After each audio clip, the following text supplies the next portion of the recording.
प्रदेश में लोकसभा चुनाव के दौरान कांग्रेस के राष्ट्रीय महासचिव सचिन पायलट की ओर से की गई टिप्पणी ने एक बार फिर से कांग्रेस की सियासत में भूचाल ला दिया है। लोकसभा चुनाव के नतीजे आने में अभी 4 जून तक का समय बाकी है, लेकिन उससे पहले सचिन पायलट का अचानक 25 सितंबर 2022 की घटना का जिक्र करना और इंटरव्यू में इस पर खुलकर चर्चा करना अब कांग्रेस की सियासत में बड़े बदलाव के संकेत दे रहा है।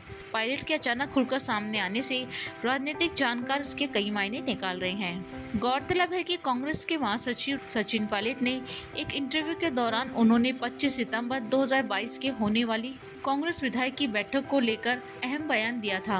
उन्होंने इस पर खेद जताया। उन्होंने कहा, काश उस समय कांग्रेस विधायक दल की बैठक होती तो बेहतर होता। पायलट ये जताने की कोशिश कर रहे हैं कि अगर बैठक होती ये उनके लिए कई तरह के फायदेमंद हो सकती थी।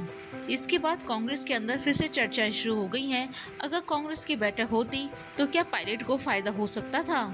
सचिन पायलट इस समय एक इंटरव्यू में 2.5 साल पहले हुए राजनीतिक संकट पर खुलकर चर्चा करके सुर्खियां बटोर रहे हैं। पायलट के इस बयान के बाद कांग्रेस पार्टी में खलबली मच गई है।